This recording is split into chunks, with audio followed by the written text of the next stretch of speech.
I'm afraid. You got to do what? I might have to pull the sofa forward where you are. Oh, that's no problem. I can help you do that.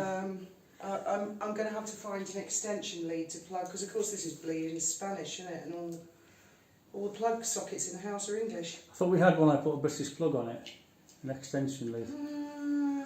Trials and tribulations, YouTubers. Well, we've been chatting today. Fiona's putting the tree up, Christmas tree.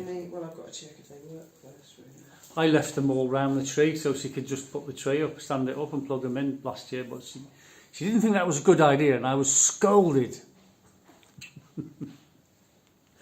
Anyway, here we are. Fiona's been talking about, over on her channel, been talking about Harry and his book Spare and his recollections of his flying days. So I thought I'd do a little bit of a recollection of my flying days, and I've got a bit of footage here that you can see me in my flying days,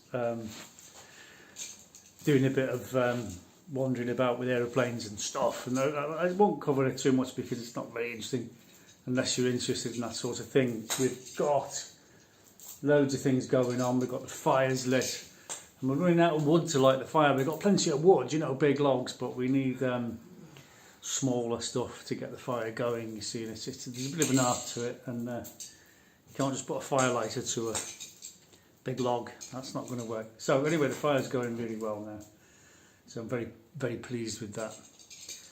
And how far did we get with Harry's story? Well, almost to the end, actually. If we hadn't stopped, there's not an awful lot more in that section. I don't know if he talks about it more later, but I'd have to say, I've been on the Royal website, and like Andrew's career as a pilot is listed.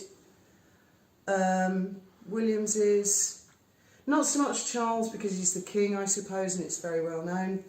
But Harry, all it says is he was in the army for 10 years. There is a picture of him in front of a helicopter, but I feel the same as everyone else. If he was a helicopter pilot, why isn't he seen flying? Someone said the Queen gave William a helicopter when he passed. You told me that today. I didn't know that. We'll have to Google that and find out about that. I'll Google that right now and see if I can get a picture of it. Don't forget his dad's a billionaire, so I'll buy you a helicopter for passing your test. Stop being mean, Graham, rubbing that one in. Billionaire. Sorry to... There are many rich people in the world. There are many people who... Oh God, there was that fella who learned to fly a helicopter. I used to clean at an old people's home. That's a whole other story in itself. My God, I couldn't hold my breath long enough. Awful, awful. And his mother owned it, and she paid for his private rotary on that. And then Bond. Yeah, that wasn't his real name. Another James Bond, but yeah. We nicknamed him Bond, but that wasn't his name. Right, yeah, let me find my phone and I'll Google that. Yeah, okay. While you tell them about your... Well, you threw me. I was about... Oh, yes, that's right. Your flying career. No, Harry was saying that he did his first solo, went off to Shawbury, then he went off to Middle Wallop, and then he was flying Apaches with a patch over one eye. And it's true, there's a lot of information fed to this eyeball from sensors on the outside, you know, that move when you turn your head and things like that. And all that is... I remember ages ago, there was a film with Nicolas Cage, and I think it come out in 1990 in the days of George Bush, and it's War on Drugs. Remember all that one? And I got it up and I found the film. Daniel T. Lewis, is he called, the other guy? And I started watching it, but there was too much bullshittiness in it for me, and I had to turn it off. But I do remember him in the Apache bobbing and weaving, because the cartels had got some Hughes 500 with machine guns on them. They were outfoxed completely, as if. Anyway, yeah, he touched on it. Now, I have been doing a little bit of research into the Apache helicopter. It is dual control. The P1 captain is the person who's in command of the aircraft, sits in the back. He's the pilot, okay? The P2 is the gunner, but he's also got dual controls in there as well, so he can fly it from the front cockpit. But his main job is these handlebars, and he's got a square thing, and I don't know anything about weapons and Hellfire missiles and chain guns, and totally out of my depth. My boy could probably tell you more about that, because he plays these things on and a PlayStation. So, but yes, getting back to helicopters, you know, it doesn't seem to be a big thing in his life. If I'd had one go in a helicopter, in an Apache, I would never forget that from the whole of my life. I've never even touched one, never stood next to one in a museum, nothing. You know, it's an awesome helicopter. It's 48 foot long. It's longer than our boat, and they cost $52 million each. So they're not going to let any old muppet sit in the thing, are they? So obviously Harry's fudged his way through his course, and they've obviously passed him, give him his wings and everything, and said, right, you're going up in an Apache helicopters. He's obviously been up with the most qualified instructor in the world in the Air Force, and they've let him fly it around a bit, and they've gone, nah, we're not leaving him in charge of that $50 million helicopter. So they've made him be the gunner. They say, hey, Harry, you can play with the guns, look, you're the co-pilot. I mean, can you imagine if William passed his test and they said, oh, William, you've got to be the co-pilot. Yeah, we'll put a real captain in charge of the helicopter. Right. You can go through the checklist and do the radios. How's that? No, we've seen William. He's done the business. No doubts about William whatsoever. Apparently it was an Augusta Western A109S Grand helicopter, and it was leased. And apparently a spokesman for Buckingham Palace said it wasn't specifically for William, but William, I think, used it a lot. The royal family do fly around in a red Augusta 109. Air Force One, spelled H-E-I-R, Force. Air Force. Air to the throne. Air Force right. One. And it was for his 32nd birthday. But as I say, the palace actually said because the royal family travel a lot by helicopter, wasn't necessarily for him. But I mean, everyone's seen video of William flying. I haven't seen any video. I personally haven't seen any video of Harry flying a helicopter. It's a multi-million-dollar helicopter, the Augusta. But I mean, I suppose they would lease them. He was a gunner. He was a co-pilot. Well, I think they put co-pilot in, make him feel better, save his blushes. But it's dual controls. But they're not going to let anyone in it. And even the best of the best in the army, right? They're the only people who are going to get their sticky fingers on an Apache. He only got that position because he was a prince. And they wouldn't even let him take command of it. They said, yeah, when you fire the gun, Harry, look, you can do that. You go out with a PlayStation. Oh, yeah. So they've let him do that. And he's obviously better suited to doing that, isn't he? So I don't know how many hours he had as a gunner in the Apache. I don't know. We won't know these things, will we? Oh, yeah, that's got a British plug on it. Do you need two of these for your flights in the computer? Oh, I'll sort another one. I'm not using it at the moment. So. Okay, well then I'm just going to squash the set. Yeah, go for it. Take it. I mean, I'll get another one. Just to get the plug in, I might need you to just stand up quickly. Oh, so you move the chair? Oh, these are Let me help. I don't want you straining. Oh, hang on, what's that? One's a light and one's something there's else. one falling down there. So there's already one there. Oh my God, I can't reach it. Do you want me to reach it? Have you got it? Do you need a boat hook? I've got it.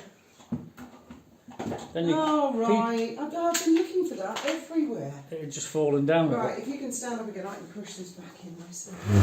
There we go. Right. Then we will have lights behind you. You'll be lighting up like an angel. Christmas will begin. Is it the 1st of December today? Did you guys know Graham and his brother were choir boys? We were. I'll next time I have an interview with Michael, because I've said we'll do one every couple of weeks or so. You know, we don't want to overdo it. I'll let him tell you his version of it, but my version of it was, oh, do you want to earn some pocket money? And I went, yes, because don't forget, in those days, pocket money consisted of, and maybe I was lucky, okay, maybe I was one of the lucky ones, but I got 2 shillings a week pocket money. This is obviously the 1960s. This is obviously the 1960s. 2 shillings equates to 10p in today's money. But obviously you could buy a lot more for 2 shillings back in the day, because I remember I never had enough for a Matchbox car. You know, remember little Matchbox cars? with the wheels, and the go faster wheels were the later ones. Well, a Matchbox car was 2 shillings and 2p, so I was always 2p short for a Matchbox car. And I'd have to look at the man with my big eyes when I was a child and said, I haven't got 2 pence. And he'd be like, oh, go on then. And he'd give me the Matchbox car. Bring me the 2 pence next time.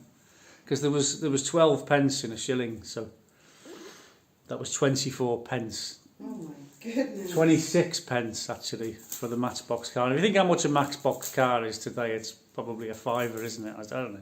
Depends if they're collectible. But my mother said, "Oh, you can earn £1 if you join the choir." And I went, "Really?" "Yeah." So I get paid £1 for being in the choir. "Yeah." I thought, "Oh, that doesn't sound bad." So up we went to speak to the choir master. It was this fella called John Adams. John Adams. You can look John Adams up. I'm sure there'll be church records. He was the organist and the choir master. And he said, "Oh yes, you get paid for weddings." Weddings. So you don't get paid for being in a choir and singing on Sunday. No. No, you get paid for weddings. You get 5 shillings for a wedding. I thought, five shillings? Oh yeah. And there's lots of weddings, people are getting married all the time. So when you're having choir practice, you say, who wants to do the wedding at the weekend? You get picked for the wedding and you're like this, 5 shillings, 5 shillings. And yeah, if you had 4 weddings in a day, because don't forget, wedding doesn't last long, does it? An hour, half an hour, something, I can't remember. And you just got to sing a few hymns and sit there looking angelic. And then they weigh you in with the money. I don't think we ever got 4 weddings, but we might have had 2 or even 3 weddings in the summer maybe, but then there was nothing called winter.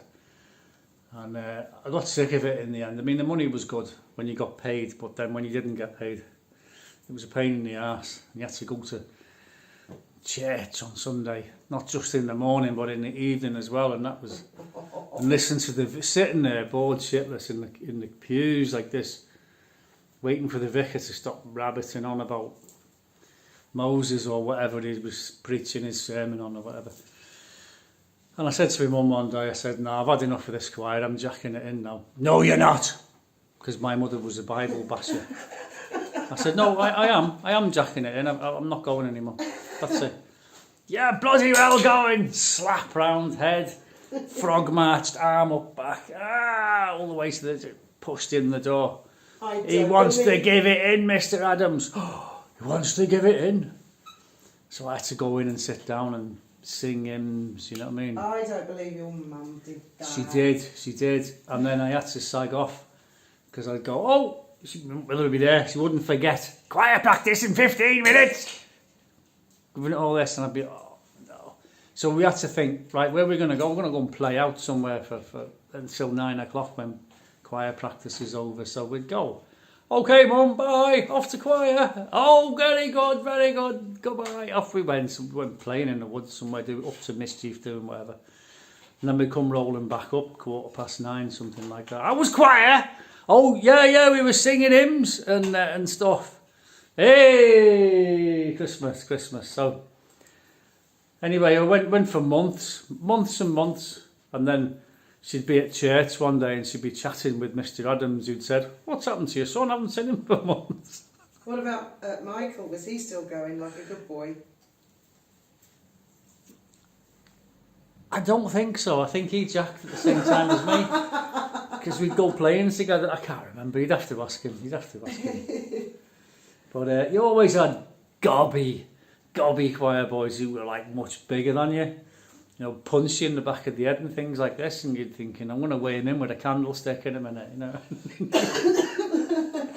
The gobshite does that one more time, and I hated it, and that was the end of that.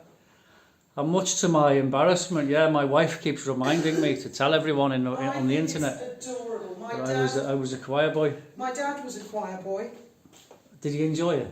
I think he did actually. He was really into toccata in D minor. was his favourite. Carter and Fuse. It's a Carter and Fuse Indian Railway, you know. Da da da da da da. He loved all that.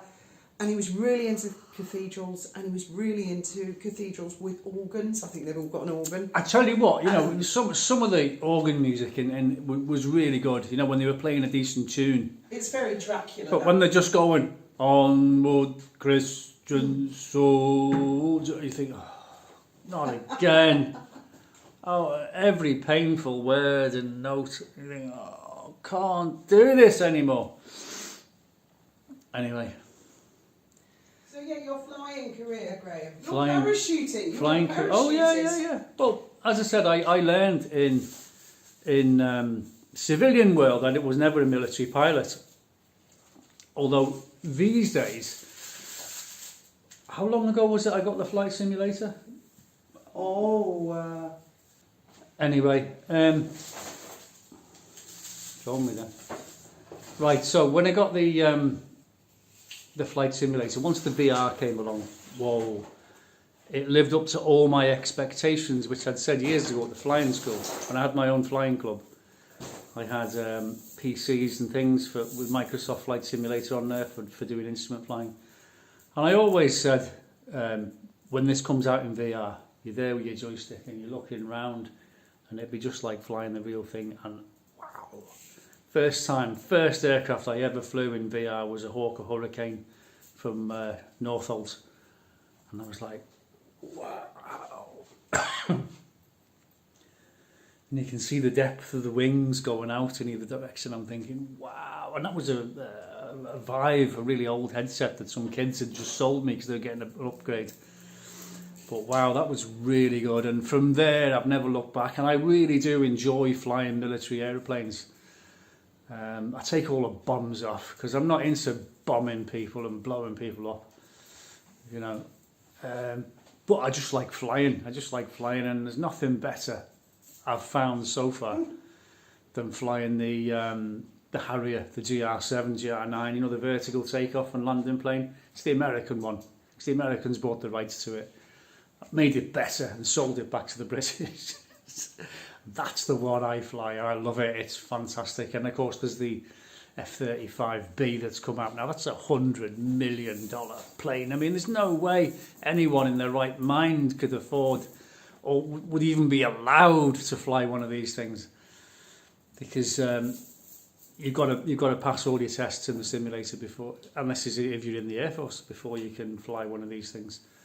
But I can do it all in VR, and I've noticed the American Air Force now have rooms full of pilots, VR headsets on and joysticks, and they're all there flying away, and they cover hours and hours and hours of training and missions and complex assignments in VR, and it saves them a fortune in aircraft and parts and fuel and everything. So by the time they've finished and qualified in VR on the machines, they're ready to get in those planes and do the business. You know what I mean? That reminds me, someone in the comments assured me that they did have flight sim in Harry's day, and yes, he would have been on that. They were rubbish though. They did have them. They did have them. No, they reckon they were okay.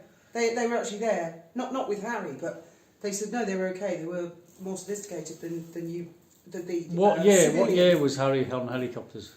Oh, 2008. As late as that. Yeah. I've seen some of the ones they had, but you know. I mean, okay. Someone said they did. The thing is, if they had them, they had them. I'm not arguing with you. He's not gone into an awful lot of detail, considering. Whereas it goes into great detail over, you know, fucking bridesmaids' dresses and shit like that. I wasn't sure about the peach. Maybe Harry's into bridesmaids' dresses and tights and tiaras or something, you know. Maybe he's just like that. I don't know. I don't think so. I'm guessing somebody else is. Yeah, I reckon Megan's got glass slippers and she pretends to lose one. And Harry goes, I say, whose is this slipper? And she goes, Oh, I'll sit down. You can try it on me. It might fit me. Do you reckon they do all this role playing? And I don't know. Don't get the people started on their feet. They reckon she got feet like... Fiona, can you put another log on the fire, please? I'm just watching Yes. it. It needs another one. Yes. Get me a small one out the hole, please. Coming out. Yeah, so flying and flying training, you just don't forget. You don't forget, you know. And for me, because I'm too old now and I haven't got a medical anymore, so, and your pilot's license is valid for life, obviously, but... Is that small enough? It is, it's fabulous, perfect. So it's only valid if you've got a valid medical certificate, which I don't have at the moment, and I haven't even got one for the boat, so I can't even be driving the boat at the moment due to my you can drive a fucking boat, just not cancer passenger boat. diagnosis, and they haven't renewed it for me, so that's why I'm not working at the moment. I'm taking it easy, hopefully. See how we get on. You can drive a boat, just not I passenger. can drive a boat, I just can't do it Well, commercially. you can drive the commercial boat, but not on... I can't be paid. You cannot drive a commercial boat without a commercial current boatmaster on board. Yeah, well, I've got a current commercial boatmaster licence, but again, it's invalid without a valid medical certificate, which I don't have. So that's the position I'm in. So now VR works for me tremendously. Some of the helicopters I've flown the most was the Gazelle, the Jet Ranger, and the Sea King. I mean, I've flown loads of different types of helicopters, but they were my favourites, and the Sea King was definitely my favourite helicopter. You know, and anyone can do this. Anyone can fly. And what I did, instead of having the throttles, because you've got a collective lever like a handbrake, you lift up and down. What I did is I mounted the throttle on the side of the chair, so you can raise the throttles and lower them. And you've got the cyclic and the foot pedals, and you just get it. You just get it. And when you can land on oil rigs and on the backs of ships as they're moving along on the helipads and things, you know, you've achieved a great deal that you wouldn't be able to achieve in real life because you're too old, you're too sick, or whatever the reason. Yeah, but I mean, in the future of military warfare, I think is all going to be remote with drones. Well, we've seen it. We've seen it already in Afghanistan, haven't we? We've seen young lads with a VR headset on controlling a drone. Mm. And the drone's got a bomb on it or a gun of some description, and they take out Russian tanks, armoured cars, positions. They drop grenades on soldiers, you know, and they do kamikaze runs into Russian tanks and kill people. It's inevitable. And it's inevitable that is going to go bigger time, because obviously the transmission between the computer that's operating the drone and the range of the drone can go, and then there's the enemy will have jamming equipment to jam your signals, and then they've got shotguns and they'll be shooting your drones down, won't they? But it gets bigger and bigger because the Americans, as you know, have got Predator drones, and they can fly them from the other side of the world via satellite. They can be flying missions in wherever on the other side of the world, and they can be flying along. Oh, I'm going for me break now, boss. Okay, I'll get someone else to come and sit there in the chair for you. Okay. And these things can stay up for 40 hours and people can just take turns flying it. You know, it's incredible the way, the direction it's going. You know, you're not risking pilots anymore. And they reckon the future for fighter pilots is there won't be any pilots in the aircraft at all. So, you know, it's logical that anyone who wants to be a pilot in the future should go down that way. I mean, I was desperate to fly from a very early age. I just didn't have the money. I could afford the odd lesson here and there, but that was it, you know. And well, another thing kids can do for a career is underwater ROVs. They're pilots as well. I've never tried that. You go on a course. Yeah. There are civilian companies out there screaming out for them because there's more and more ROVs all the time. And they refer There's to treasure pilots. to be had on the bottom of the valuables and things to be discovered on the bottom of the sea. Because Jobs to you've do. got, they call it being a pilot and flying because you have the same, I don't know the word. Going much slower though in the dark. Yeah, but you can go up, down, twist, turn, etc. I can't think of the word. You've got compass headings, ROV, operator, pilot, yeah? Yeah, so I mean it's another alternative. Everything's going to be more and more like that, isn't it? Anyway, what do you think of the tree? It looks very Christmassy.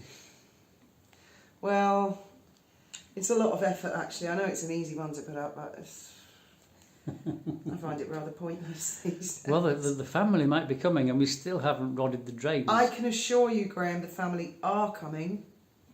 Definitely. And we're going to do loads of lives over Christmas. Yeah, it's probably starting about the 14th of December. Somewhere around then. And As early as that? yeah, that's what we normally do. We normally start Is about the 14th, 15th of December. We go right through to Christmas Day. And then we do them a little bit more ad hoc between Christmas Day and New Year's Eve normally. As and when. And they'll Okay. definitely be here, both of them, with partners, and then possibly your brother and his 2 sons. They're all grown-up hooligans as well. They're little gentlemen. Hopefully you'll be introduced Little to gentlemen. them all. They're lovely. They're really lovely, all of them. They are. They And are. then the trolls can track them down and buy their And fucking none birth of them certificates. have been choir boys. I don't think any of the No, grandchildren. none of ours have been choir Children. boys or girls. Good night. And may your God go with you.